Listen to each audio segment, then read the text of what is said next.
Now, coming to the last, but definitely not the least, case discussion for this session.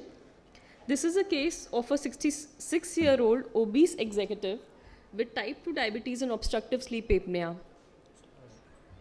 Good evening to those of you who are left in the room to listen to this session. And as we come to the last session, I prefer to sit here for various reasons, including the fact that I might be lazy to stand there and I don't have the energy of Dr. Sarita Bajaj to go along for half an hour. So I'm planning to sit here and requested that the slides be moved by Dr. Anshita for me. Can we have the first slide, please?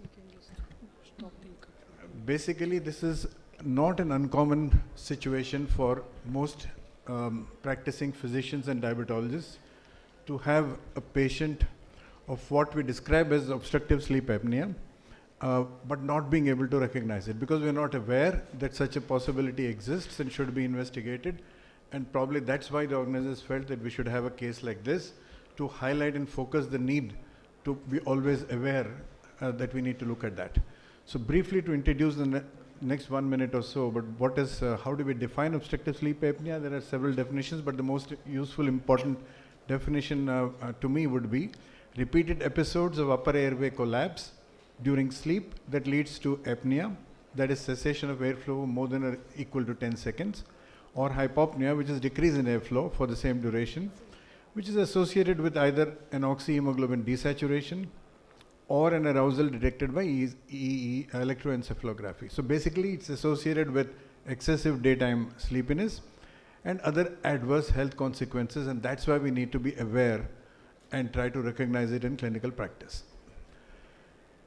It's highly prevalent but under-recognized, as I said before. It's a clinical problem which we don't seem to focus about or don't seem to go all out to detect. It's the most common sleep disorder, as one of our panelists might confirm. Intermittent hypoxia and reoxygenation that keeps occurring can lead to several things, which I'll briefly introduce and stop. Sympathetic overactivity, systemic inflammation, oxidative stress, and endothelial dysfunction. And from this, the audience could well imagine and understand what could be the possible long-term consequences if these things keep happening over and over again. With that, we come to the case scenario. It's a simple case. A 66-year-old male executive with type 2 diabetes for 11 years, suffers from GERD and has moderate depression as well. For 11 years, he has maintained a weight about 95 kilograms and a BMI of 31. So he's obese. Doesn't have hypertension, hyperlipidemia, hypercholesteremia, and known diabetic complications. So he doesn't have complications as yet. He uses a low carbohydrate plan and bicycle exercise program. However, he snores and reports being excessively sleepy all the time in the day. Next slide. He has no family history of diabetes or sleep apnea. During the past year, he has not been able to bring down his blood glucose to less than 200 milligram per deciliter despite being on insulin, and HbA1c also has been about 8 all the time, although he doesn't have polyuria and nocturia. He is extremely sleepy in daytime, though he sleeps 8 hours in the night. So despite a seemingly normal duration of sleep at night, he is excessively sleepy, and his wife actually complains that he snores and also gasps throughout the night. So we could just stop here. So basically what we are, I'll ask Dr. Hia to list out the problems in this case, but basically yes, it's a patient who has some kind of a sleepiness in the day despite apparently normal sleep at night. So Dr. Hia, to just summarize, from this case, what are the problems that you were able to identify, and how do we go about that? So this is a 66-year-old male with type 2 diabetes, and he's having depression, GERD, but in addition he is also having symptoms which are suggestive of obstructive sleep apnea. So what are the symptoms that are complained by the patient and his partner? This patient is having excessive daytime sleepiness. He is also snoring throughout the night and he is gasping throughout the night. So when these symptoms are present, we should always suspect presence of obstructive sleep apnea and screen the patient for the same and do some diagnostic tests for confirmation. To follow up, I think we need to skip the next 2 slides and move on to the Yes, obstructive sleep apnea is actually an underdiagnosed problem in type 2 diabetes. As clinicians, we tend to focus on the microvascular and macrovascular complications. We keep on screening microvascular and macrovascular complications, but often OSA remains underdiagnosed. And if we see the various population-based studies, the overall prevalence of OSA in type 2 diabetes is quite high, almost around 15 to 30%. And some studies have even recorded a percentage of around 50% of OSA in type 2 diabetes. And untreated OHA, as Sir has said, it adversely affects the metabolic milieu because it causes sympathetic overactivity, oxidative stress, and endothelial dysfunction, which have long-term adverse metabolic outcome. And therefore, treatment of OSA is very important for the clinician for long-term improvement of glycemic profile and other metabolic parameters. Just as a follow-up to this, before I go to Dr. Vinny, from you itself, now these 2 conditions, the association is, what is the association like? Is it a causal association or is it just a comorbid condition that you're looking at? And in view of the fact that obesity is common to both, is it obesity that is driving both or is it independent association despite obesity? Sir, it is both causality as well as comorbidity in type 2 diabetes. And regarding obesity, well, obesity is definitely an important risk factor for obstructive sleep apnea, but studies have shown that obstructive sleep apnea may be present even in the absence of obesity. So it is an independent factor irrespective of visceral adiposity. Yes, so that's important to understand. It's not just the obesity, so we need to be aware even in the non-obese diabetic, so OSA can still be a problem. So let's not focus only on the obese type 2 diabetic patients and look for OSA and just forget about it if the patient is not obese.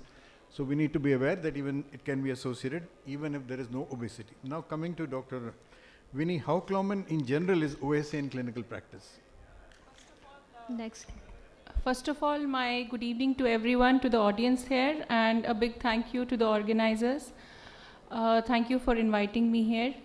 If you ask me, when a patient who is a diabetic who has been sent to me for the screening of OSA, if I see about 5 patients and the patient is overweight, then 2 times that person would be more predisposed to have OSA. On the other hand, if somebody is obese, they are 4 times more common to have this problem of OSA.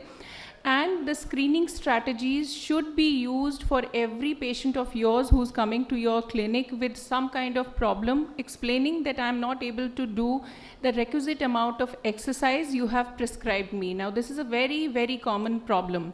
As an endocrinologist, as a physician, you have prescribed certain amount of exercise which the patient is not able to carry out. Now, sometimes we do actually blame that the behavioral mechanisms inside the patient may not be optimal because obviously they eat more, they have metabolic syndrome, and the risk factors at the back of it that push the patient towards eating more and sitting and eating and not doing exercise are common. However, if the patient is excessively fatigued during the day, they won't be able to engage in any kind of exercise. So this is really, really important in your clinic that you screen the patients, every diabetic, whether he's an obese patient or he's on the overweight or optimal weight category. You should ask them questionnaires which are available.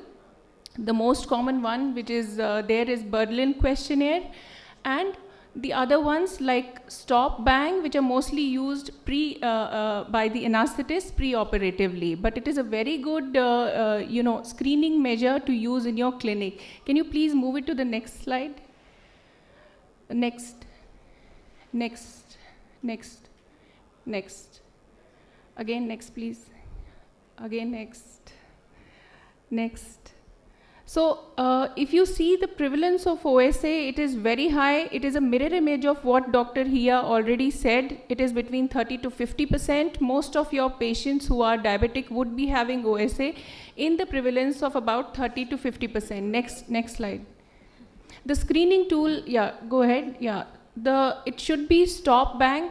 S means snoring, T means tiredness, O means observed apnea, which is the history is correlated by the bed partner, which would be very optimally telling you that my husband or my wife during the night gets back in the middle of the night gasping for breath, and this happens again and again. Now this is very, very important and correlates with your OSA. Also, high blood pressure and having excessive fluctuations in the blood pressure, not being able to be controlled with 3 medications is a very specific indication for the patients to be subjected to polysomnography. If you see in the clinic also, next please. The BMI obviously more than 35, age more than 50, neck circumference, which is telling you that the patient is obese and they may have certain anatomic features which are predisposing to OSA, and male genders are more important. So 30% in male, and if you compare with a pre-menopausal female, it would be around 11 to 20%. Next please. So this is to ask the patient about excessive sleepiness during the day. Don't forget to ask your patient if they are falling asleep in their routine activity during the day. So my suggestion would be every patient who's coming to your clinic who's a diabetic, who has central obesity, is very prone to get OSA, although if you screen about 10 patients with your questionnaires, only 4 or 5 would be having the problem, but still you should not be missing it, because the patient has to engage in your therapeutic measures, which includes weight loss, and it will help you in your diabetes control. Okay. Would Dr. Hia wants to add anything regarding when to assess? I think it's already been covered quite extensively and quite well as to which of the diabetic patients you should screen and what should be the screening tools, but would you like to add anything on this? Yes, sir. Those patients who are complaining of excessive daytime sleepiness, whose partners are complaining that the patient is having snoring episodes throughout the night, who is having gasping episodes throughout the night, and who is waking up with unrefreshed sleep. So all these are some of the risk factors which might indicate presence of obstructive sleep apnea. In those patients, we can apply the screening tools like Apnea sleepiness score, stop and stop bang. And there was also one more equation which can be applied. And all these screening tools have very high sensitivity for diagnosing for screening for obstructive sleep apnea. So what you're telling us is that in the instant case, you would like to refer the patient for polysomnography and these type of screening, or no? Yes, I would like this patient to be referred to a sleep medicine specialist for confirmation, for diagnosis, for an evaluation of obstructive sleep apnea. Okay, thank you. The next question to Dr. Vinny would be, how will you actually diagnose? Having suspected, having screened, especially in a patient like this when such symptoms are there, I need to just also warn all of you who are listening. Many times the obvious symptom, in this case the wife was smart enough or alert enough to observe that the patient was gasping and specific indications or pointers towards an OSA were existing. However, many times the daytime sleepiness is passed off as just a fatigue due to lack of sugar control. That's what we normally do. The only symptom may be fatigue, daytime slump, sleepiness, and we tend to attribute it to just a lack of control, uncontrolled hyperglycemia, and actually the uncontrolled hyperglycemia itself is a consequence of the OSA that is happening, and unless we are alert enough and try to probe, we will never get there. In this patient, obviously we will screen in the by tools that have already been mentioned specifically, and then refer to polysomnography. So how do we diagnose this condition, Dr. Vinny? So these questionnaires are very simple to use in your clinic. Unfortunately, they do not correlate with your patient actually having OSA. That is why the gold standard still remains polysomnography test, which can be of different levels, level 1, 2, 3 and 4.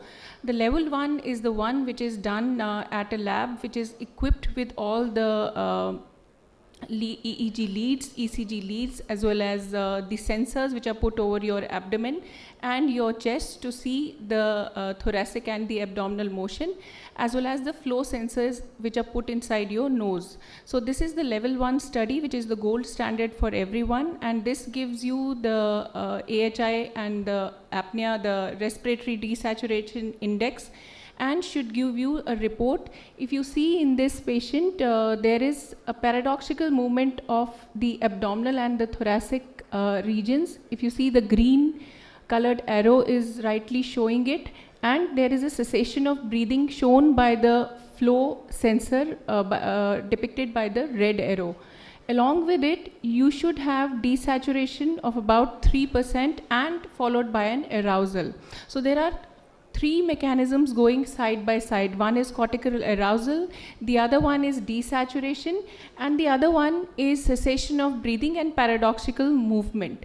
So these all should be correlated well with the EEG, which you should be able to gauge and stage as per the EEG leads which are applied on the patient. Questionnaires have not been correlated well with patients having OSA. Hence, they need to undergo the polysomnography also to rule out central sleep apneas. So you should be prescribing sleep studies unless the patient completely cannot afford it. And in those cases, the level 4 one could be tried, where you just put in a pulse oximeter on the finger of the patient and observe them during the night. Would you, thank you, and would you like to elaborate a little more about how would you use this modality to grade the severity and make a proper diagnosis, suppose severe OSA or mild OSA? Is there any such classification? There is a scale by AASM, American Association of Sleep Medicine, which according to the apnea-hypoapnea index, we divide these patients into mild, moderate and severe. If the AHI index is more than 5 per hour, between 5 to 15, that means the patient has mild sleep apnea. If it is between 5 to 30, it means moderate sleep apnea, and more than 30 means severe sleep apnea. Now, your symptomatology of the patient might not correlate with the severity of these scales. So please be mindful. If a patient has AHI more than 100, they may not be symptomatic. In those cases, certain pointers should tell you that this patient might have OSA, and these features are fluctuations in their blood pressure and non-dropping of the blood pressure during the night. Normally our blood pressure falls during the night. In these patients, the blood pressure doesn't fall, and there are a lot of fluctuations happening, and you're not able to control them with 3 drugs, as well as early morning headache. The next one is Nocturia, which is very, very specific, and GERD. You must be surprised that the GERD is a very specific indicator that your asymptomatic patient who is not complaining of excessive daytime sleepiness might still be having OSA.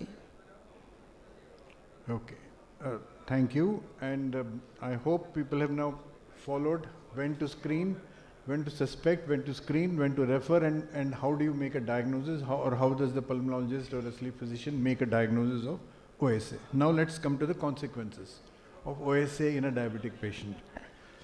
Dr. Hia, now can you tell us, will the presence and the severity of OSA, is it associated with greater glucose intolerance, insulin resistance? In other words, does it affect glucose control in a diabetic patient?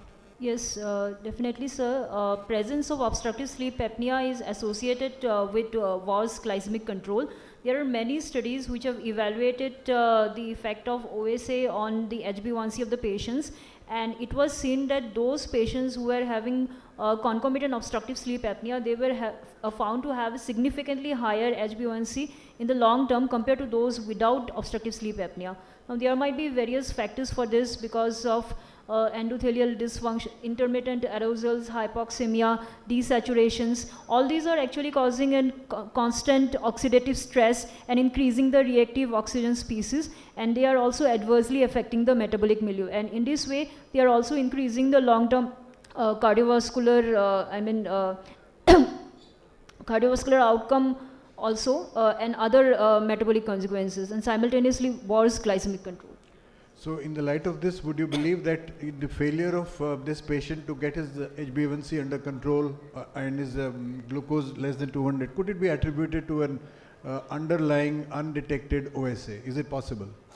Yes, sir. OSA might be a contributing factor for this patient who has not been able to achieve good glycemic control despite maintaining a good low carbohydrate meal and despite bicycling every day. Still he is unable to achieve a good glycemic control. So one factor might be definitely obstructive sleep apnea, and he definitely needs to be evaluated for this. Yeah.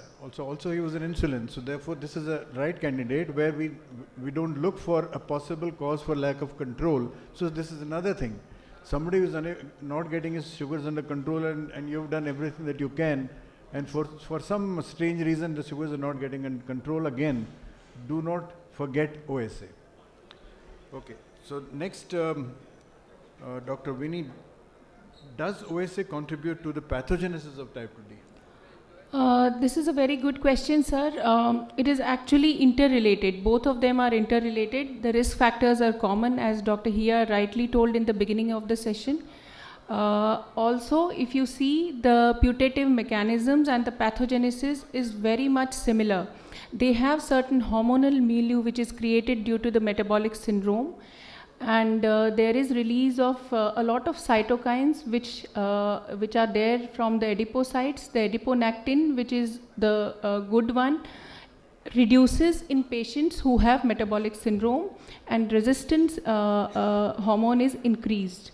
Due to this, there is macrophage activation leading on to endothelial dysfunction, sympathetic overactivity, ventricular hypertrophy, and platelet aggregation. So all these are interrelated. Once your patient has OSA, they won't be able to engage in any kind of exercise, and on the other hand, this will lead to increased glycemic indices. So all of this is very well connected. Next slide, please. And if you see what happens actually during these events, when the patient has obstructive events during the height, there is intermittent hypoxia, sleep fragmentation, and large intrathoracic pressure swings which happen. This on the other hand leads to elevated blood pressure, metabolic dysregulation, systemic inflammation, myocardial dysfunction, and leads to disease endpoints which could be hypertension, diabetes, coronary artery disease, cerebrovascular disease, which can be strokes, arrhythmia, and heart failure. CHF patients are very prone to having OSA, and it is a recommendation for CHF patients who are not getting controlled with optimal drug therapy to be screened for OSA. Thank you. Quick brief question to Dr. Hia. Does untreated OSA adversely affect long-term complications of diabetes?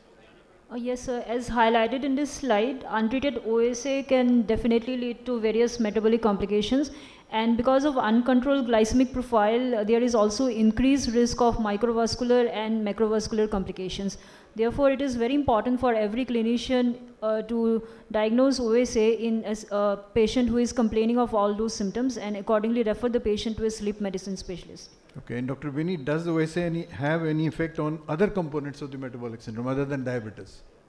Definitely, sir. As I told, there are large fluctuations which happen in your blood pressure and doesn't get controlled with your optimal drug therapy if the patient has obstructive sleep apnea and they are not able to get a restful sleep during the night.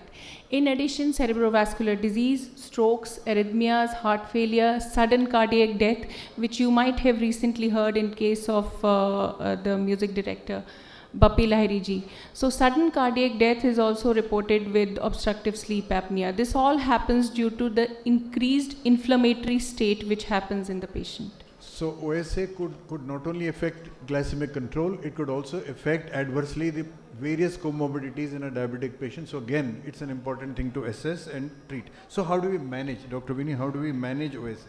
Quickly, because we're running short of time. So now this is a very tricky question. How do we manage? The easiest answer is we do the split polysomnography, in which the first part of the night we check the patient for OSA during their sleep. The next part is used to titrate CPAP pressures. CPAP means continuous positive airway pressure therapy, which you can see here in the diagram. It is a device which gives you continuous pressure during the night through the medium of the mask, which is applied on the face of the mask. Now, this PAP therapy helps to keep the airway of the patient open, which is the main problem which happens in obstructive sleep apnea, hence leading to less of desaturations, less of these intrathoracic excursions, and less of arousals. Along with it, lifestyle modification, behavioral changes as you prescribe in your diabetic patients are very, very similar. They can sleep on their sides rather than on their, in their supine position, because this also helps to offload your neck. Surgical management involves people who have mild to moderate sleep apnea, and these could be mandibular advancement procedures. Also uvulopalatoplasty, where you have seen in your patient that these tissues are hypertrophied and need a cut down so that the airway circumference is increased. These patients could be helped with these measures also. Along with it, the newer modalities are hypoglossal nerve stimulation, which stimulates your tongue and keeps it right out of the oral cavity rather than fall back onto your pharyngeal region, hence helping to increase the circumference of your airway. Thank you. Before we come to the summary, one quick last question to Dr. Hia. Can the treatment of OSA favorably influence glucose metabolism? That's what we're interested in.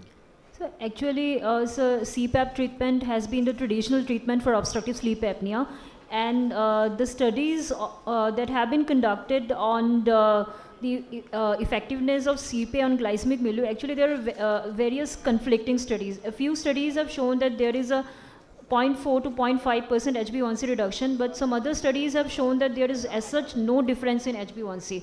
Now, there might be various causes for these conflicting results. One is the number one cause is adherence of the patient for CPAP therapy. So the duration of CPAP therapy might vary from patient to patient. So generally at least around 4 to 5 hours of CPAP therapy is at the minimum recommended time for adherence for achieving a good glycemic control. Secondly, the parameters by which this effectiveness of CPAP therapy have been assessed, like some studies have used HOMA-IR, some studies have used only HbA1c, so the parameters are quite conflicting. So overall, sir, there is, I mean, it's a gray area, so it cannot be, I mean, there are still conflicting results regarding HbA1c reduction as far as CPAP treatment is concerned. So I would like to add something Yeah. here. So since I told your patient has to engage in your exercise protocols which you have prescribed in your prescription, it is really, really important that the quality of life of the patient is actually, got higher, and they need to be given the benefit of good quality of life. So all these measures are known to increase the quality of life. They may not be able to reduce your markers, for example, A1C levels, where the studies have still not shown any benefit, and the reasons are many, because studies don't have a consistent markers which have been used at the back of it, or people might have left the therapy in between. But the quality of life of patient is really, really important, and there is a marked difference pre-treatment of OSA as compared to post-treatment of OSA. Thank you. I think we have one or two questions from the audience, and then we'll wind up. Dr. Jengen, you want to ask a question? My just question is that OSA can lead to sudden death and cardiac arrest? Yes, sir, definitely it It was can. not mentioned, so I thought let me ask. It can lead to sudden death. Suddenly, Yes. this has happened with one Yeah. and all that. Any other question that anybody wants to ask? Yeah.